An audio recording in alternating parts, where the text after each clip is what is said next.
سلام علیکم ماما. وعلیکم جاویده جوړې خیر قلاري ده خیر چېرته روان یې خیر زما زوی دې ونه لیده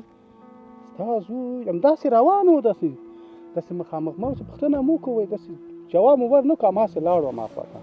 هغه ته ما ویل چې ته لوړې زده کړې وکړه ښه سبا یې د کور نه راوتی ښه او پته یې نه لګي چې کوم خوا تللی دی زه م ورپسې همداسې راوتم چې دا وګورم چې دا چېرته تللی دی هماسې شاته لاړ شئ زوبۍ دا هماسې راغونډ شوی زه صحیح ده زه یې وګورم هی وای نو یاره پلاره نو په یو کې م سړی نه پرېږدي چې خبره د تعلیم راشي بیا دې م پکې خبرې شروع کړي پلانکي ته وګوره پستانکي ته وګوره تره زوی د ډاکټر شو هغه بل انجینر شو خلک دا کوي خلک هغه کوي اخر د غره ته راوخېجولو دومره مې دا مازغه خراب شول چې کتاب مې م ځان سره رانوړو خو یو څه مې په ذهن کې شته هغه به یې زده کړمه پلاره ته دلته څه کوې یاره خو دا ټول کلی مې درپسې ولټو ګوره تا ته ما ویلې چې ته لاړ شه لوړې زده کړې وکړه خو ګوره که نه پلاره زه تا ته یوه خبره وکړم د 12 نه چې خلاص شوم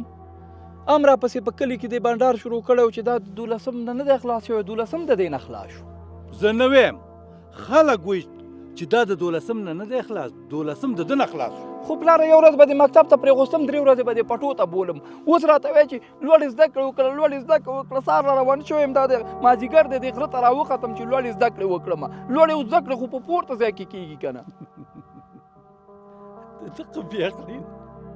د دقه بیاخلۍ نه ته شاته پاتې داسې بیاقله خبرې لوړې زده کړې په غره کې کېږي خو لوړې زده کړې خو دا چې هلته کور ټیټ دی او دا ځای لوړ دی لوړې زده کړې شوې بیاقله دا لوړې زده کړې نه وایم هغه لوړې زده کړې چې د کانکور امتحان ورکه چې یو رشتې ته کامیاب شي نو اوس زه د چا په کور کې امتحان ورکم رشته خو زه تا ته وایم چې 3 کالو پورې زه واده نه کوم ته ولې ما ته په زوره واده کې د چا په کور کې امتحان نه د کانکور امتحان درته وایم دا به زه څنګه پوه کړم لکه د تره زوی دی چې ډاکټر دی ابل د تره زوی دی چې انجینر دی ابل د تره زوی دی چې د زراعت رشتې ته کامیاب شو هغه امتحان درته یادوم ښه نو پلاره ما ویل کوې چې په چا په کور کې امتحان ورکړه چې رشته وګوري نو اوس ګوره پلاره د کانکور امتحان زه اوس پوه شم لکه پوهنتون چې سړی ووایي بالکل نو ګوره که نه پلاره پوهنتون خو ډېر مصرف غواړي بازار ته تګ غواړي کلي کې خو پوهنتون شته دی نه مجبور یې قندوز بازار ته لاړ شي او هلته هغه څه رقم وایي لوړې زده کړې وکړي پوهنتون ووایي اوس پوه شم نو دې غره ته دې دومره ستړی کړم چپړه مې وشکېدله ګوره همدقه درته وایم چې خیر دې خرچه خو دې په ما ده که نه خرچه زه در کوم خو ته لوړو زده کړو کې لاړ شه لوړې زده کړې وکړه او په پوهنتون کې امتحان ورکړه د کانکور چې یو رشتې ته کامیاب شي یا زم ډېر ساده ګل یم که نه که اوس ما 12 صحیح ویلی وی پلاره څه زما شوق نه او څه تا بس راته ویلې داسې غوړ منګی معلم صاحب به م ویلې غوړ منګی او به زه تا سره په پټو کې مې کار کوو زمیندارۍ ته به خوشحالېدم کاشکې مې صحیح خو اوس هم سر وخت دی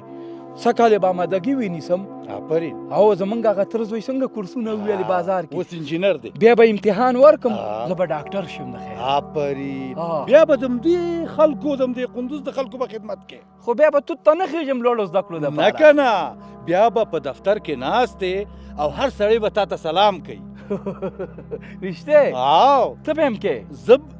ما ته خو پلار یې زه به تا ته سلام کوم آفرین ته به راځې خلکو ته وایم چې پلار مې دی